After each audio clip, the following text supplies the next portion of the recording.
위에서와 같이 아래에서도 라는 말은 유명했던 중세의 마법사 위대한 헤르메스가 썼다는 에메랄드 태블릿의 첫 줄에 나오는 말입니다. 마법에선 위와 아래를 아스트랄계와 물질계의 두 차원으로 나누므로 이 말은 곧 물질계에서 우리가 경험하는 모든 일은 아스트랄계에서 먼저 일어난다는 뜻입니다. 또한 위는 우리의 마음속을, 아래는 그것이 펼쳐지고 드러나는 3차원 물질 세계를 말하므로 안에서와 같이 밖에서도 라는 말 또한 성립합니다. 트랜서핑 시리즈에서는 이와 비슷하게 이중 거울, 서로 마주보고 있는 두 개의 거울이란 표현을 쓰고 있습니다. 트랜서핑에선 물질 세계가 실제하는 확고한 현실이 아니라 그저 모종의 거울에 비친 상일 뿐이라고 말합니다. 우리의 눈에 보이는 모든 것은 그 거울에 비친, 즉 투영된 이미지인 것입니다. 그러나 정작 그 거울은 우리의 눈에 보이지 않습니다. 그것은 우리가 일상에서 거울을 볼 때에도 마찬가지입니다. 거울을 보며 머리를 매만지고 있는 사람에게 지금 뭐 하냐고 물으면 거울을 본다고 대답할 것입니다. 그러나 그 사람이 실제 보고 있는 것은 거울 자체가 아니라 거울에 비친 자기 얼굴입니다. 이처럼 거울은 세상을 우리 눈에 비춰주되 자신은 드러내지 않으니 우리는 거기에 비친 형상을 통해 거울을 간접적으로 볼 수 있을 뿐입니다.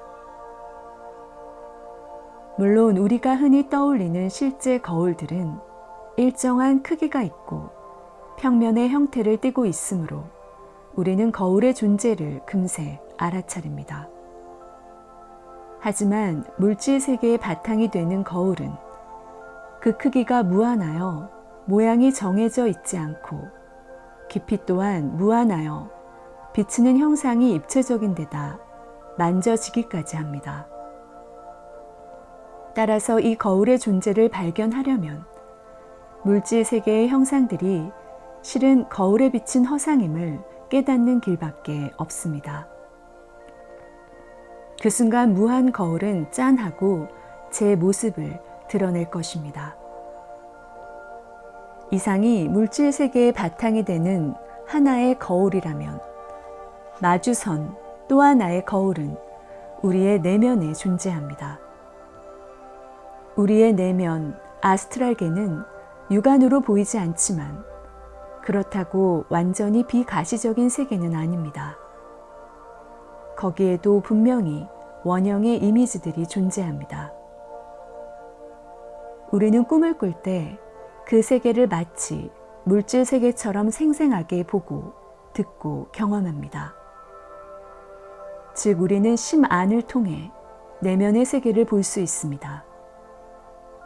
상상력이 뛰어난 사람, 영감에 자주 휩싸이는 사람, 자각몽을 잘 꾸는 사람들은 아스트랄계를 보는 눈이 많이 열려 있다고 말할 수 있습니다. 이 아스트랄계의 거울 역시 물질계의 거울처럼 그 크기와 깊이가 무한합니다. 따라서 그 거울을 발견하는 방법도 동일합니다. 꿈을 꾸면서 자기가 꿈을 꾸고 있다는 것을 알아차리는 순간 그 거울의 존재가 드러납니다. 아스트랄계 역시 무한한 크기의 형상 없는 투명 거울에 비친 이미지들로 채워져 있습니다. 그러나 아스트랄계의 무한 거울은 물질 세계의 무한 거울보다 훨씬 더 현묘하고 창조적입니다. 그것은 우리의 의식 또는 의도에 따라 대단히 유연하게 반응하며 그 자체가 우주의 본질적 생명력으로 이루어져 있습니다. 건물을 새로 짓고 싶을 때 이미 만들어진 집을 허물고 다시 짓는다면 아주 많은 시간과 에너지가 소모되겠지만 그 건물의 설계 단계에서 설계도를 고치는 일은 그에 비하면 아주 쉬운 일이 됩니다. 트랜서핑에서 우리에게 권하는 삶의 방식은 바로 건물을 때려 부수지 말고 청사진인 설계도면을 그냥 가볍게 고치라는 것입니다. 곧 물질 세계의 무한 거울이 아니라 아스트랄계의 무한 거울을 통해 현실을 창조하라는 것입니다. 이쯤 되면 내면의 신념이 외부 현실로 투영된다는 식의 단순한 설명 대신 왜 굳이 이중거울의 복잡한 비유를 사용하는지 의문을 가지는 독자들도 있을 것입니다. 그 이유는 두 개의 거울을 마주 세워 놓았을 때 일어나는 현상 때문입니다. 예컨대 영화 인셉션을 보면 여주인공이 꿈속에서 두 개의 커다란 거울을 서로 마주보게 배치하는 장면이 나옵니다. 그렇게 될 때 두 거울은 서로를 되비추며 무한한 상을 만들어냅니다. 이 무한한 되비춤은 무한수의 평행세계, 무한수의 가능태를 연상케 합니다. 말하자면 이중거울의 비유는 무한수의 가능태를 담고 있는 가능태 공간을 설명하기 위한 것입니다. 자, 그러면 어떻게 해야 현실의 설계도를 발견할 수 있을까요? 설계도를 발견하기 위해서는 물질적인 현실이 다름 아닌 내면의 반영이란 사실부터 깨달아야 합니다. 영화 매트릭스를 보면 주인공 네오가 가상현실인 매트릭스에서 최초로 빠져나오는 장면이 있습니다. 네오는 모피어스의 도움으로 자신이 환상 속에서 살고 있다는 사실을 알게 됩니다. 그리고 모피어스는 환상에서 깨어나기 위해 빨간 약을 선택한 네오를 어떤 방 안으로 데리고 들어가는데 거기엔 하나의 거울이 있습니다. 트랜서핑의 관점에선 이 거울이 바로 이중거울 중 내면 거울을 나타내는 상징입니다. 네오는 거울을 발견하고 거울에 손가락을 가져다 댑니다. 그때 거울은 네오의 손에 묻어 마치 물이 스펀지를 적시듯이 네오의 몸 안으로 점점 번져 들어옵니다. 네오의 몸이 거울로 바뀌어가는 것입니다. 이처럼 네오의 온몸이 거울로 변하는 과정에서 맨 마지막에 남는 부위가 목구멍인데 바로 그 지점이 뒤집어지는 순간 네오는 매트릭스, 물질 거울로부터 실제 세계, 내면 거울로 튕겨져 나옵니다. 이처럼 환상의 세계가 뒤집어지면 실제 세계가 나타납니다. 그리고 몸의 특정 지점이 그러한 거울 뒤집기의 접점이 될 수 있습니다. 트랜서핑에선 서로 마주선 이중 거울이라는 비유를 썼지만 실제로 물질 세계와 내면 세계는 모든 점에서 맞붙어 있습니다. 즉, 접점이 아닌 곳이 없습니다. 하지만 그 중에서도 뒤집기를 위한 특별한 접점들이 있습니다. 다른 곳보다 우리가 주의를 집중하기 쉬운 지점들이 바로 그렇습니다. 뒤집기에 필요한 것이 집중과 몰입이기 때문에 우리는 각자 저마다 몰입이 쉬운 독특한 접점을 갖게 됩니다. 매트릭스의 주인공 네오에겐 목이 중요한 접점이었습니다. 목은 인체의 중요한 에너지 집중점들 중 하나입니다. 인도의 요가 철학에 따르면 인체 안에서 에너지가 집중되는 지점은 크게 7곳이 있습니다. 그 점들을 차크라라고 부릅니다. 차크라에 대해서는 나중에 좀 더 자세히 다룰 것입니다. 먼저 물질 세계가 내면 세계를 그대로 반영하고 있다는 사실을 생생하게 느껴보는 기본 연습을 해봅시다. 물질 거울을 뒤집어 보면 그것이 그대로 내면 거울이라는 의미에서 이 연습을 뒤집기라고 부르기로 합시다. 3차원 물질 현실에 드러나는 모든 것에는 그 대응물이 존재합니다. 그리고 내면의 거울에서 그 대응물을 찾아 이미지로 그려보는 연습을 하다 보면 자신이 마음속의 그림을 가지고 현실을 창조해내고 있음을 확인할 수 있습니다. 물질 세계는 마음속의 그림이 그대로 투영된 것입니다. 주변에 있는 사물들을 바라보면서 모든 것이 거울에 비친 모습이라 생각해 봅시다. 이 물질 거울은 투명하고 테두리가 없어서 보이지 않을 뿐입니다. 무한한 크기의 입체 거울이 지금 모든 사물을 빚어내고 있음을 생생하게 느껴보십시오. 모든 사물이 투명한 거울에 비친 상으로 인식되기 시작했다면 성공한 것입니다. 마음 안에도 그 사물의 축소판인 원형 이미지가 존재한다고 상상해 봅니다. 그리고 사물을 바라볼 때마다 상상으로서 그것의 원형 이미지를 동시에 떠올리고 느껴보십시오. 그 원형 이미지는 어떤 상징이나 기호가 될 수도 있고 실제 사물과 모양은 같고 크기만 작은 미니어처일 수도 있습니다. 그 어떤 이미지가 떠오르든 있는 그대로 받아들이십시오. 이번엔 더 나아가서 그 사물과 그것의 원형 이미지를 동시에 보는 연습을 해보십시오. 그 사물과 원형 이미지가 겹쳐서 보인다고 상상해도 좋고 그 사물보다 원형 이미지가 더 뚜렷하게 보인다 상상해도 좋습니다. 만약 이 연습이 잘 된다면 당신은 지금 마음의 눈으로 아스트라게를 보고 있는 것이나 다름없습니다.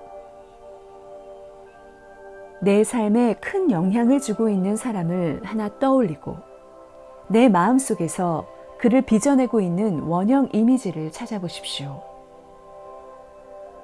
최근에 일어난 어떤 사건을 하나 떠올리고 내 마음속에서 그 일을 빚어낸 원형 이미지를 찾아보십시오.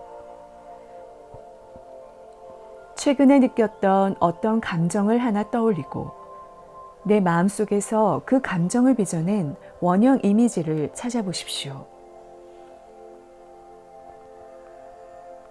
그것은 구체적인 형상에 가까울 수도 있고 간단한 상징이나 기호로 표현하는 것이 더 적합하다 느껴질 수 있습니다.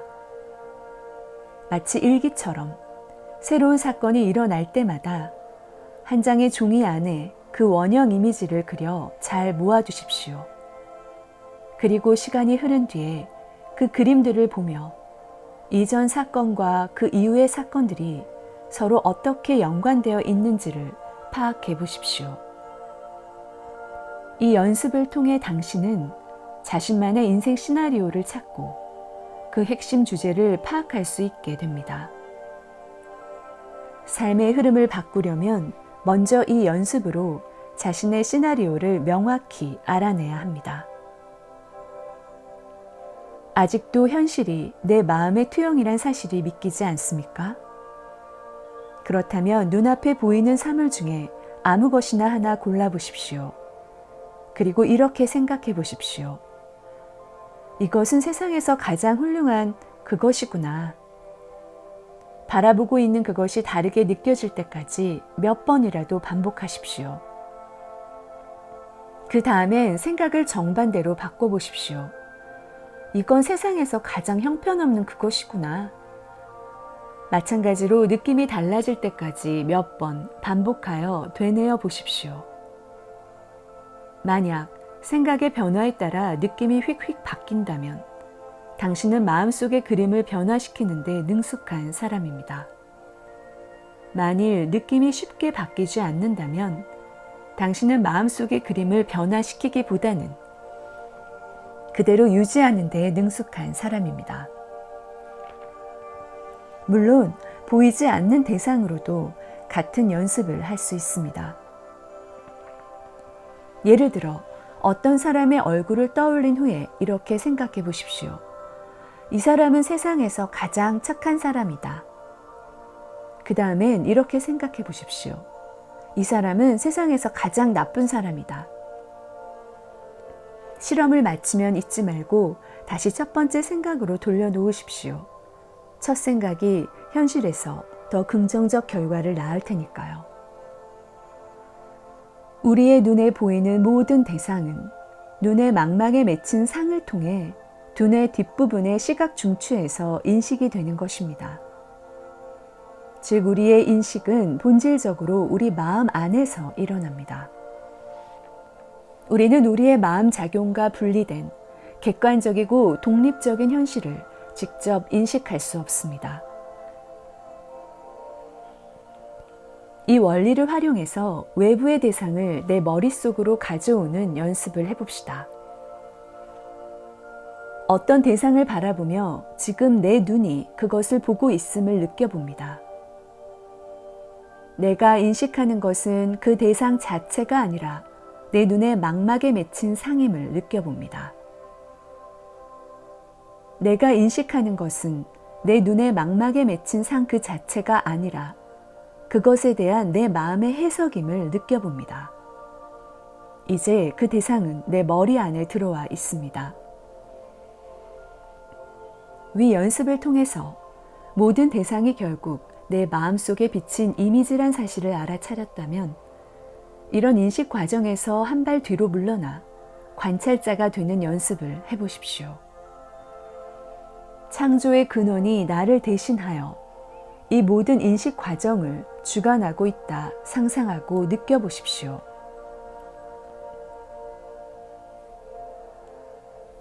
트랜서핑에선 현실을 조종하기 위해선 지켜보는 자를 깨우라고 말합니다.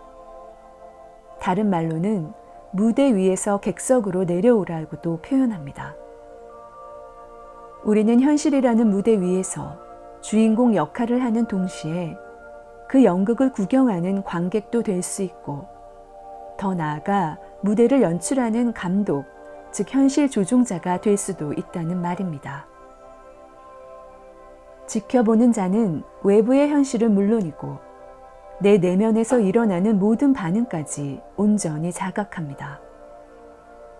그럼으로써 주인공이 현실이란 무대에서 가장 적절한 방향을 선택할 수 있도록 지원합니다.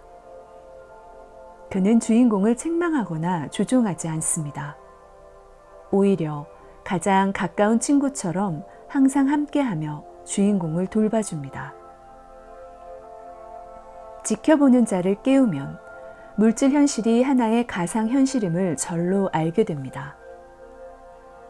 영화 아바타에서 자신의 분신과 같은 아바타를 다른 현실로 보내어 원격 조종하듯 지켜보는 자는 주인공으로 활동하는 자신의 분신을 정성껏 돌봅니다. 왜냐하면 사실 그 둘은 하나이기 때문입니다. 주인공을 통해 최종적으로 삶을 경험하는 자는 바로 지켜보는 자입니다.